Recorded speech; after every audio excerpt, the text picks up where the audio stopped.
Hello students, সকলকে স্বাগতম তোমাদের চ্যানেল ক্রিয়েটিভ এডুকেশন উইথ নয়নে। আজকে তোমাদের এই চ্যানেলে নবম শ্রেণীর কোষে দেখি 15.1 অধ্যায়ের পরবর্তী যে অঙ্ক আছে সেখান থেকে শুরু হবে। আজকের ভিডিওতে যারা প্রথম তারা অবশ্যই আগের ভিডিও দেখে এসো, তাহলে তোমাদের এই পরবর্তী অঙ্কগুলো, এই চ্যাপ্টার অঙ্কগুলো করতে সুবিধা হবে। তাহলে চলো আজকে ভিডিও শুরু করি।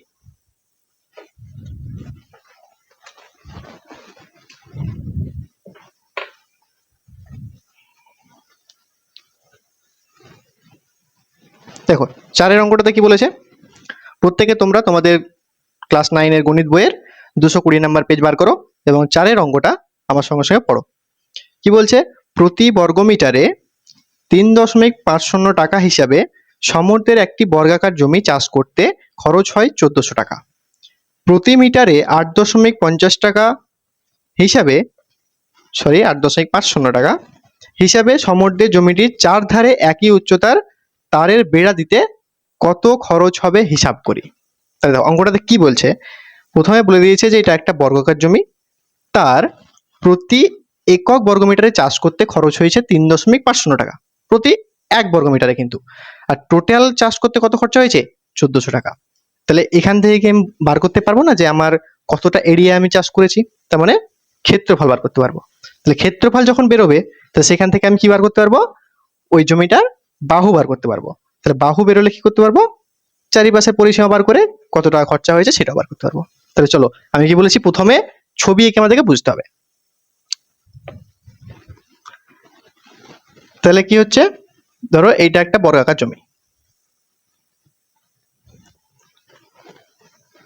ঠিক আছে, যার প্রতি একক বর্গমিটারে এই জায়গাটা এ করতে তোমার চাষ করতে খরচা হয়েছে কত, 3.50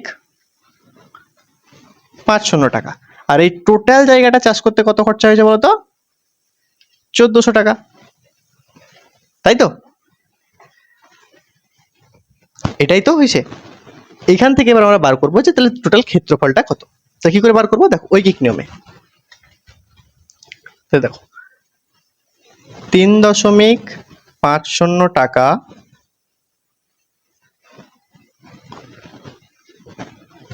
খরচ হয়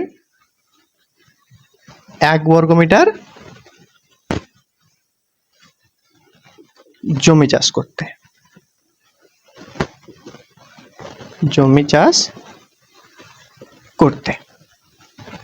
ঠিক আছে, তাহলে 1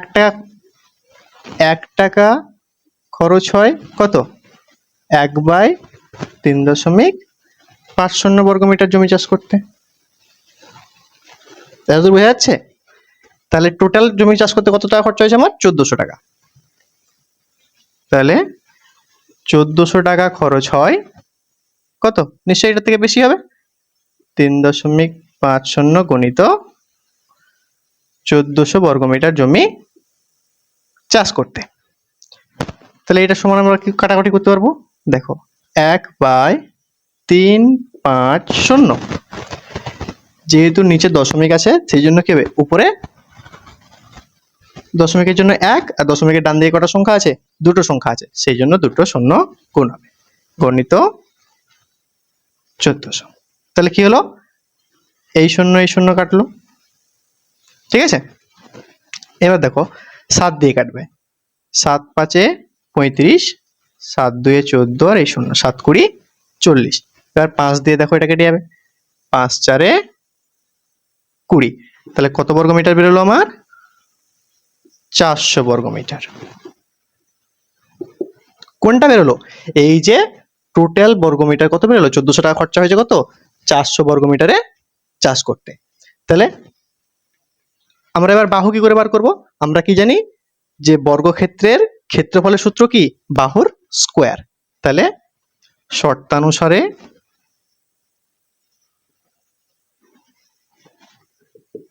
কি হলো, বাহুর স্কোয়ার ইজিক্যাল টু কি, এইটা 400 বর্গমিটার,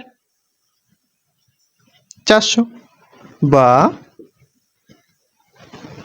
বাহু সমান কি, রুট ওভার অফ 400 কে যদি আমরা কি করি, বর্গমূল বার করতে প্রত্যেকেই জানি আমরা, দেখো এইভাবে উৎপাদকে বিশ্লেষণ করে নিতে হবে। 2 100, 2 50, 2 25, 5 5। তাহলে কি হবে? 4টে 2 এবং 2টো 5। বর্গ থেকে রুট ওভার থেকে কি করে বেরিয়েছে? জোড়া মিলে একটা করে বেরিয়ে আসে। তাহলে বাহু সমান কত? তাহলে এই দুটো মিলে একটা 2 বেরোলো, এই দুটো 2 মিলে একটা 2 বেরোলো, এই দুটো 5 মিলে একটা। তাহলে বাহু সমান 2 2 4 5 20 মিটার। তাহলে এতদূর আমরা বাহু বার করেছি। তার মানে এই যে বর্গাকার মাঠ আছে, এই বর্গাকার মাঠের কত? এই বাহুটা হচ্ছে 20 মিটার, এই বাহুটা 20 মিটার, মানে প্রত্যেকটা বাহুই যেহেতু সমান, তাহলে প্রত্যেকটা বাহুই হচ্ছে কি 20 মিটার করে। এবার অঙ্কতে চলে এসো। কি বলছে? বলছে যে প্রতি মিটারে 8.50 টাকা হিসাবে সমুদ্রের জমিটির 4 ধারে একই উচ্চতার বেড়া দিবে। তার মানে চারিদিকে, এই সাইডেও বেড়া দিবে, এই সাইডেও বেড়া দিবে, এই সাইডেও বেড়া দিবে, এই সাইডেও বেড়া দিবে। তাহলে বেড়াটার পরিমাণ কত? এই 4টে বাহুর যোগফল, তাই তো? তাহলে এই 4টে বাহুর যোগফল মানে কি? এই বর্গাকার মাঠটির পরিসীমা। তাহলে দেখো, অতএব বর্গাকার মাঠটির পরিসীমা সমান কি? বর্গক্ষেত্রের পরিসীমার সূত্র কি বলেছিলাম? 4 গুণিত বাহু। তাহলে 4 গুণিত বাহু। দেখো আমি সূত্রটা একবার লিখে দিচ্ছি। সমান কি? 4 গুণিত বাহু কত পেয়েছি আমরা? বাহু পেয়েছি 20। তাহলে এত কি মিটার, মানে 4 20 80 মিটার। তাহলে আমরা কি পেলাম? এই যে চারিদিকের রাস্তাটা, মানে চারিদিকটা, তার যোগফলটা পেলাম কি? সেটাই হচ্ছে আমার বর্গক্ষেত্রাকার জমিটার পরিসীমা। এবার বলছে প্রতি 1 মিটারে খরচা কত হয়েছে? প্রতি 1 মিটারে তোমার খরচা হয়েছে 8.50 টাকা। ঠিক আছে? তাহলে 80 মিটার আমার বেড়া দিতে কত টাকা খরচা হবে? তাই তো? তাহলে কি লিখবো? জমিটির চারিধারে বেড়া দিতে মোট খরচ হবে। তাহলে অতএব জমিটির চারিধারে বেড়া দিতে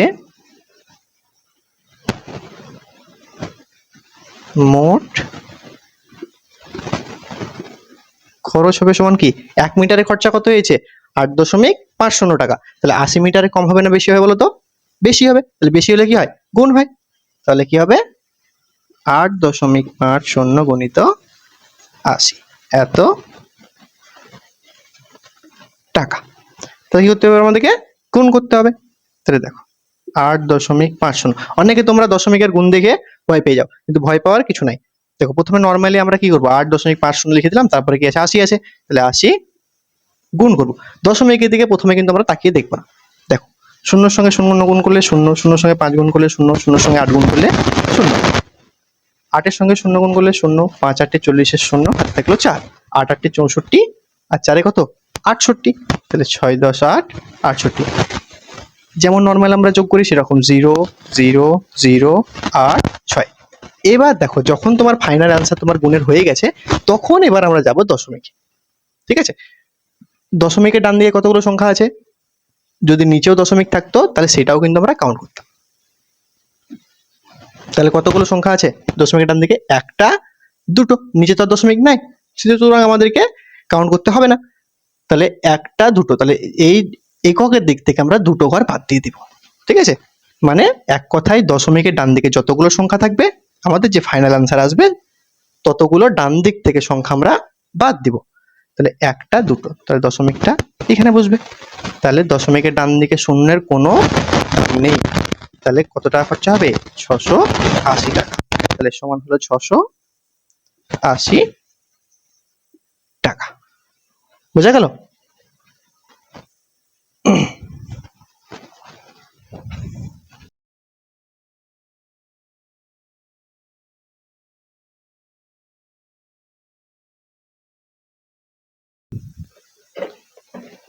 এবার দেখো আমরা 5-এর অঙ্কটা করব। 5-এর অঙ্কটাতে কি বলেছে?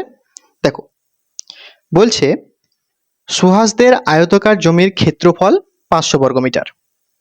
জমিটির দৈর্ঘ্য 3 মিটার কমালে এবং প্রস্থ 2 মিটার বাড়ালে জমিটি বর্গাকার হয়। সুহাসদের জমির দৈর্ঘ্য ও প্রস্থ হিসাব করে লিখি। তাহলে আমরা এইটা পড়ে কি জানলাম, যে এটা একটা আয়তাকার জমি যার ক্ষেত্রফল 500 বর্গমিটার। তাহলে সেইটাই প্রথমে আমরা ছবি আঁকবো। দেখো, প্রথমত এইটা একটা আয়তাকার জমি, ক্ষেত্রফল মানে কি, এই ভেতরের এই জায়গাটা, এটা কত বলা হয়েছে, 500 বর্গমিটার। কিন্তু দেখো এখানটাতে আমাকে না দৈর্ঘ্য বলা আছে না প্রস্থ বলা আছে। তাহলে যেহেতু বলা নাই, তাহলে কি আমরা ধরে নিতে পারি না যে এই দৈর্ঘ্যটা হচ্ছে এক্স আর প্রস্থটা হচ্ছে ওয়াই, এটা ধরে নিতে পারি। তাহলে সেটাই আমরা প্রথমত এখন লিখব। ধরি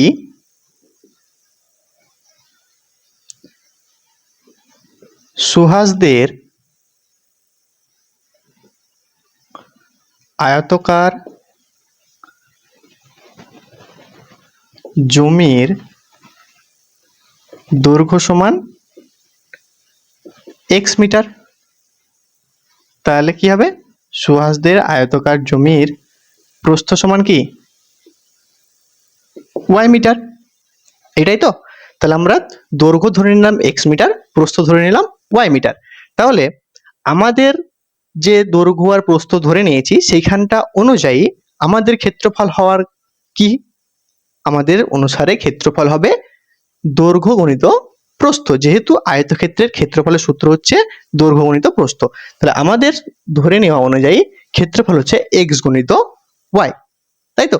সেটাই এখানে কি দেওয়া আছে, 500 বর্গমিটার দেওয়া আছে। তাহলে আমরা কি লিখব, যে প্রথম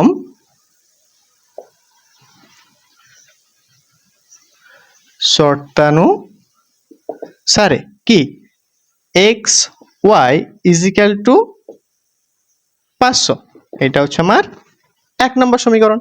তার কারণ আমাদের যেটা ধরে নিয়েছি এক্স মিটার দৈর্ঘ্য ওয়াই মিটার প্রস্থ, সেখানটাতে কি হচ্ছে এক্স ইন্টু ওয়াই, এটাই ক্ষেত্রফল। কিন্তু আমাদেরকে দেওয়া আছে কত, 500। তার মানে এক্স ওয়াইটা গুণ করলে আমাদের 500 আসবে, এর থেকে তো বেশি আসতে পারে না, পারে কি? দেখো এবার তার পরবর্তী অংশে চলে যাও। বলছে জমিটির দৈর্ঘ্য 3 মিটার কমালে এবং প্রস্থ 2 মিটার বাড়ালে জমিটি বর্গাকার হয়। তাহলে প্রথমত আমাদের কাজ কি, আমাকে দৈর্ঘ্যটা 3 মিটার কমাতে হবে আর প্রস্থটা 2 মিটার বাড়াতে হবে। তাহলে দেখো এখানটায় সাইডে লিখছি যে দৈর্ঘ্য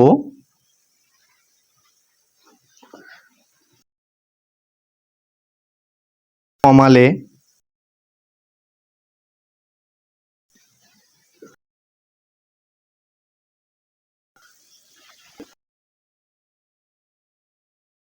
প্রস্থ 2 হয়, কত হবে, ওয়াই এত মিটার, তাই তো। দিয়ে কি হচ্ছে, এরকম বর্গাক্ষেত্রাকার হয়ে যাচ্ছে। তার মানে এটা কি হচ্ছে এক্স মাইনাস 3, আর এইটা যেহেতু বর্গাকার হয়ে যাচ্ছে, তার মানে কি আমরা কি জানি বর্গক্ষেত্রের প্রতিটি বাহুই কিন্তু কি সমান। তাহলে সেটাই আমরা কি লিখব, যে দ্বিতীয় শর্তানুসারে, দ্বিতীয় আমরা কি জানি যে বর্গক্ষেত্রের প্রতিটি বাহুই সমান, তার মানে এক্স মাইনাস 3 এর সঙ্গে ওয়াই প্লাস 2 কি হবে, সমান হবে। তাহলে কি হলো,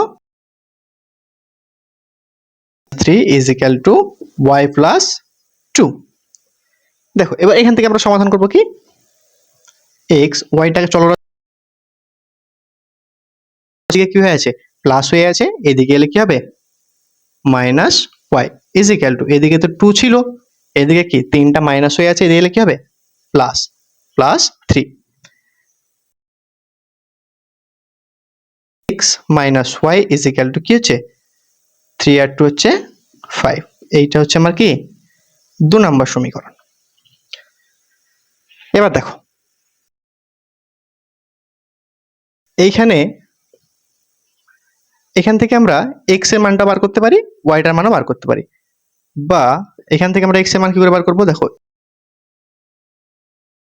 প্লাস ওয়াই, কি আছে এদিকে ওয়াইটা মাইনাস ছিল, এদিকে এলো প্লাস হয়ে গেল, তার মানে এক্স এর ভ্যালুটা আমি কি পেলাম 5 প্লাস ওয়াই।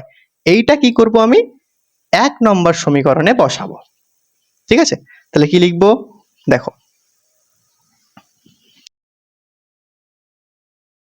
করণে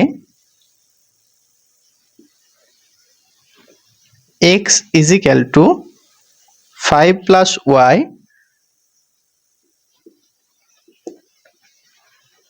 বসিয়ে পাই। কি বসাবো, প্রথমত সমীকরণটাকে আমি লিখবো কি 500, বা x এর জায়গায় কি বসাবো বললাম আমি 5 প্লাস ওয়াই। তাহলে x এর জায়গায় কিন্তু বসে দেখো 5 plus Y into Y is equal to 500। ঠিক আছে, এবার কি হবে এটা, বা ওয়াইটা কি 5 এর সঙ্গেও গুণ হবে প্লাস এই ওয়াই এর সঙ্গে Y into Y Y square is equal to 500। এবার দেখো এইটা আমরা এই সাইডটাই করব।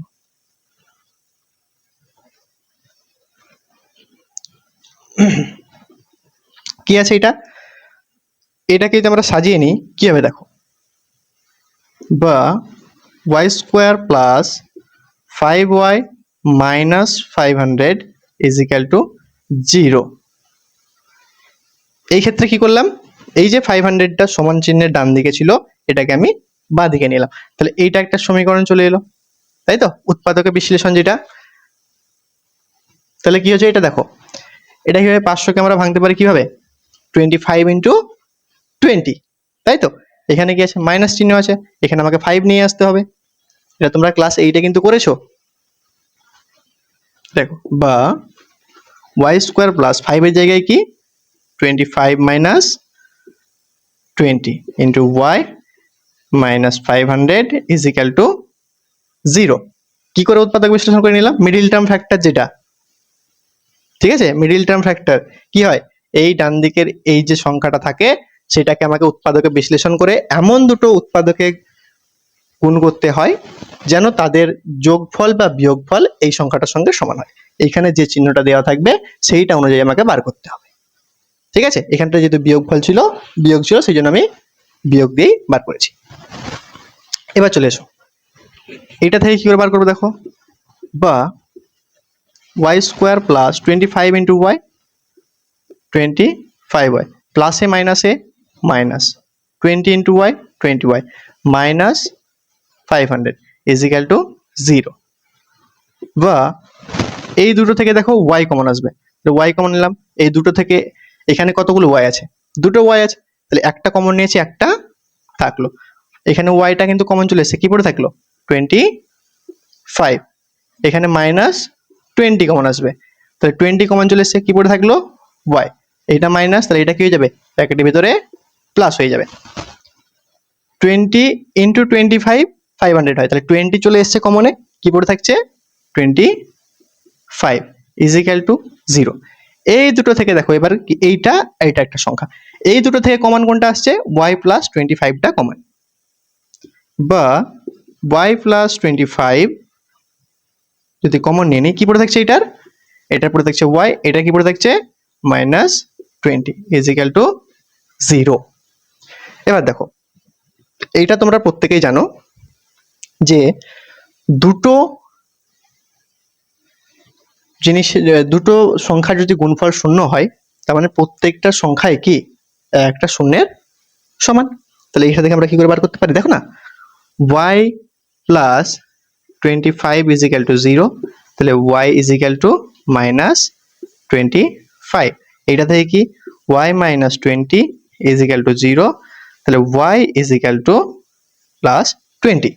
এবার কি ওয়াইটা তো হচ্ছে কি আমাদের প্রস্থের দৈর্ঘ্য, তো দৈর্ঘ্য কি কখনো ঋণাত্মক হয়, তুমি যখন কোনো কিছু মাপবে তখন কি বলবে যে এটা -5 -3 -2, সেটা সবসময়তেই পজিটিভে হবে, বোঝা গেল। তাহলে সুতরাং আমরা নেগেটিভ সংখ্যা নিব না, ওয়াই এর মান কোনটা নিব পজিটিভটা নিব। তাহলে এখানটা থেকে দেখো আমাদের বেরিয়ে যাচ্ছে কি যে ওয়াই এর ভ্যালু আমরা কোনটা নিলাম 20, তাহলে ওয়াই এর ভ্যালু যদি 20 নিই তাহলে এখান থেকে আমরা দেখো এক্স এর ভ্যালুটা বেরিয়ে যাবে। তাহলে কি করব, 1 নং সমীকরণে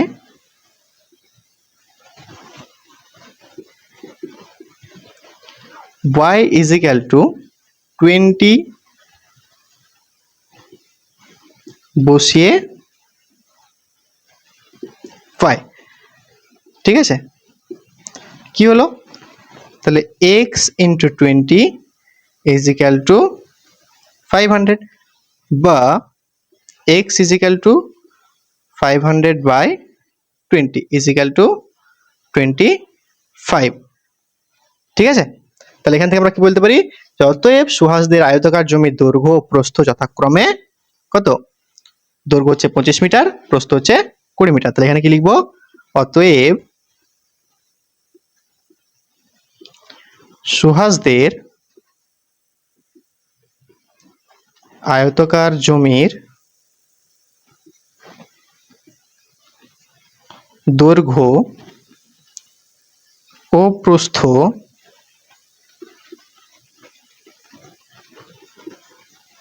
যথাক্রমে 25 ও 20 মিটার। আশা করছি অঙ্কটা তোমাদের বোঝা গেল। যদি বুঝতে অসুবিধা হয় প্রথম থেকে একবার তোমরা ভিডিওটা ব্যাক করে দেখো, তারপরেও যদি কোনো অসুবিধা হয়ে থাকে অবশ্যই আমাকে কমেন্টে জানাবে, আমি তোমাদের পরবর্তী ভিডিওতে সেই প্রবলেমটা সমাধান করার চেষ্টা করব।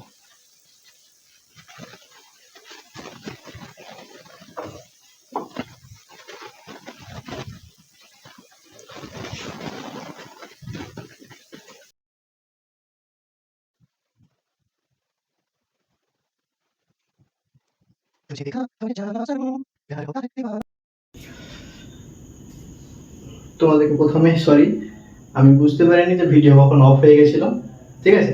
তো আমি এদিকে ক্লাস করাচ্ছিলাম, সেটা আমি নোটিস করিনি। এখন ভিডিও অফ করতে গিয়ে দেখলাম যে না, ভিডিও এইটা আসেনি, ঠিক আছে। তো দেখো আমি যেহেতু ওটা করেই ফেলেছি, তোমাদেরকে আমি বুঝিয়ে দিচ্ছি যে কীভাবে করলাম, ঠিক আছে। প্রথমত বলে দেওয়া ছিল অঙ্কে যে আমাদের গ্রামে একটি বড় আকার জমি ছিল, সেই বড় আকার জমির দৈর্ঘ্য ছিল 300 মিটার, ঠিক আছে। এবং এই বড় আকার জমির চারিপাশে দেওয়াল দিবে, সেই দেওয়ালটার দৈর্ঘ্য কত ছিল, 3 ডেসিমিটার, ঠিক আছে। 3 ডেসিমিটার, 3 ডেসিমিটারকে আমরা মিটারে কনভার্ট করলাম। মিটারে কনভার্ট করতে হলে ডেসিমিটারের ঠিক আগের মুহূর্তে কি আছে, মিটার আছে। তাহলে দেখো প্রথমত কি আছে, kilometre, hectometre, decametre, metre, decimetre, তারপরে তোমার সেন্টিমিটার, মিলিমিটার। তার মানে কিলোমিটার থেকে যদি আমি সেন্টিমিটার বা মিলিমিটারের দিকে যাই ডান দিকে, তাহলে 10 গুণ হতে হতে যাবে। এবার তার ঠিক উল্টো, যদি ধরো প্রথমে মিলিমিটার ডান দিক থেকে, তারপরে সেন্টিমিটার, তারপরে তোমার ডেসিমিটার, তারপরে মিটার, মানে ডান দিক থেকে বাম দিকে আসতে গেলে তাহলে 10 দিয়ে ভাগ করতে হয়। ঠিক সেই জন্যই আমি 3কে 10 দিয়ে ভাগ করেছি, সেই জন্য 0.3 মিটার এসছে, ঠিক আছে। তাহলে কি করলাম, প্রথমত দেখো বর্গাকার জমিটির বাহুর দৈর্ঘ্য আমাদের দেওয়া ছিল 300 মিটার, 300 মিটার লিখেছি। ঠিক তাহলে বর্গাকার জমির ক্ষেত্রফলটা কি, বাহুর স্কয়ার, তার মানে 300 স্কয়ার বর্গমিটার। তাহলে পুরো বর্গাকার জমিটির ক্ষেত্রফল আমি পেয়ে গেছি, ঠিক আছে। তারপরে কি করলাম, জমির চারিদিকে দেওয়ালের দৈর্ঘ্য কত, 3 ডেসিমিটার, সেটা কি হলো 0.3 মিটার, ঠিক আছে। তাহলে দেওয়াল বাদে বর্গাকার জমিটির দৈর্ঘ্য, তাহলে দেওয়াল যদি বাদ দিই, তাহলে জমিটির চারিদিকে দেওয়াল ছিল, তাহলে দেওয়াল যদি বাদ দিই মানে কি, এই অংশটা বাদ যাবে, এই অংশটা বাদ যাবে, একটা দৈর্ঘ্য কত 0.3, তার মানে 0.3টা এদিকেও বাদ যাবে, এদিকেও বাদ যাবে, বুঝা গেল। তাহলে 300 মাইনাস 0.3, 0.3 যেহেতু দুই দিকে আছে, সেটা কি হলো 300 মাইনাস 0.6 মিটার, মানে কত হলো 299.4 মিটার। এবার তোমাদের মনে কোশ্চেন আসতে পারে, স্যার এতটুকু কেন করলাম, এই কোশ্চেনটা এখন দেখো না, কেন করলাম, কারণ এই শুধুমাত্র দেওয়ালের কতটা জায়গা লাগছে সেটা আমাকে বার করতে বলেছে, এবং তার খরচা কত হবে সেটা বার করতে বলেছে। সুতরাং আমি কি করে বার করব না, পুরো জমিটার ক্ষেত্রফলের সঙ্গে দেওয়াল বাদে যতটুকু জমি পড়ে থাকবে সেইটার ক্ষেত্রফল যদি আমি বিয়োগ করে দিই তাহলে তো পেয়ে যাব, তাই না। সেই কারণে আমি দেওয়াল বাদে এইটুকু থেকে এইটুকুর দৈর্ঘ্যটা বাদ দিলাম। তাহলে কি হবে, এইটাও যেহেতু বর্গক্ষেত্র, তাহলে এইটুকুর ক্ষেত্রফলটা এই পুরোটার ক্ষেত্রফলের থেকে বিয়োগ করতে, তাহলে আমরা দেওয়ালের অংশটা পেয়ে যাবো। সেটাই করলাম। দেখো, দেওয়াল বাদে জমির ক্ষেত্রফল, দেওয়াল বাদে জমির দৈর্ঘ্য পেয়েছিলাম, সেটা ক্ষেত্রফল বার করেছি। তাহলে আমার মেন ফোকাস করা ছিল যে শুধুমাত্র দেওয়ালটা যতটুকু জায়গার মধ্যে হবে ততটুকু বার করা। কি করে, তাহলে দেওয়ালের ক্ষেত্রফল কি, টোটালটার ক্ষেত্রফল মাইনাস দেওয়াল বাদে জমির ক্ষেত্রফল, দেখো সেটাই বিয়োগ করেছি। এবার এইখানটাতে কি করেছি, এটা তোমাদের বীজগণিতের একটা সূত্র, a square minus b square, সেটা কি a plus b into a minus b, বুঝা গেল? তাহলে এইটার সঙ্গে এটা যোগ করে কত হলো 599.4 গণিত এটার সঙ্গে এটা বিয়োগ করে কত হলো 0.6 বর্গমিটার। এবার তোমাদের মাথায় কোশ্চেন আসতে পারে যে স্যার আপনি এখানটায় কেন গুণ করেননি? তাই কারণ দেখো, আমাকে পরবর্তীতে আবার একটা জায়গাতে বলেছে যে ওই সমপরিমাণ জায়গাতে টোটাল কত খরচা হবে, তো ওখানে আমাকে কাটাকাটি করতে হবে, সেই জন্য আমি এখানে আর গুণ করিনি। এবার চলে এসো, বলেছে 1000 বর্গমিটার জমিতে দেওয়াল দিতে খরচা হয় 5000 টাকা, ঠিক আছে? তাহলে 1 বর্গমিটার জমিতে দেওয়াল দিতে খরচা হবে কত, কাটাকাটি করে কত হলো আমার 5000 বাই 1000 মানে 5 টাকা। তাহলে আমার টোটাল জমির পরিমাণ কতটুকু, যেখানটাতে আমার দেওয়াল থাকবে সেইটার পরিমাণটা হচ্ছে এইটা। তাহলে এই টোটালটা জমিতে দেওয়াল দিতে মোট খরচা হতে হবে 5 টাকা গণিত আমার এই ক্ষেত্রফলটা। এবার এইখানটাতে আমি কি করেছি 5994 লিখেছি, কেন, এই দশমিকটা তোলার জন্য কি করেছি, দেখো নিচে 10 গুণ করেছি গণিত 6, এখানেও দেখো 0.6 ছিল, সেজন্য এখানটাতে আমি আবার একটা 10 গুণ করেছি, মানে দশমিকের জন্য 1 আর দশমিকের ডান দিকে যতগুলো সংখ্যা তার জন্য একটা করে 0, ঠিক আছে? এবার কিভাবে কাটাকাটি করেছি, দেখো প্রথমত এটা 5 দিয়ে কাটাকাটি করেছি, 5 2 10 কেটে গেল, এই 2 দিয়ে এটাই কেটেছি 2997 এসেছে, তারপরে 2997 কে 6 দিয়ে গুণ করেছি 17982 এসেছে, নিচে কিন্তু 10 ছিল, তাহলে 17982 কে 10 দিয়ে ভাগ করি, যেমন আমরা দশমিক তোলার জন্য নিচে 10 গুণ করেছি, মানে দশমিকের ডান দিকে একটা সংখ্যার জন্য 0 দিয়েছি আর দশমিকের জন্য 1 দিয়েছি, এটার ক্ষেত্রে ঠিক উল্টো হবে, শূন্যর জন্য একটা ঘর বাদ দিয়ে একের জন্য দশমিক বসিয়ে দিচ্ছি, জাস্ট এতটুকুই। হ্যাঁ, এবার যদি তোমাদের বুঝতে অসুবিধা হয়ে থাকে তাহলে অবশ্যই তোমরা আমাকে কমেন্ট সেকশনে কমেন্ট করে জানিও। এটা তো একটা ভুল হয়ে গেছে, আমি বুঝতে পারিনি যে ভিডিওটা অফ হয়ে গেছিল, ঠিক আছে? আমি যেহেতু কষ্ট করে করেছিলাম তাই তোমাদেরকে বলে দিলাম, এরপরে যদি তোমাদের বুঝতে অসুবিধা হয়ে থাকে তাহলে অবশ্যই কমেন্ট করে জানাও, আমি পরবর্তী ভিডিওতে তোমাদেরকে ক্লিয়ার করে দেওয়ার চেষ্টা করবো। তো তোমরা সবাই সুস্থ থেকো, ভালো থেকো, আর চ্যানেলের ভিডিও যদি তোমাদের ভালো লেগে থাকে তাহলে চ্যানেলটা সাবস্ক্রাইব করে পাশে থেকো এবং বন্ধু বান্ধবদের মধ্যে শেয়ার করতে। खत्म, bye bye, tata, good bye, गया।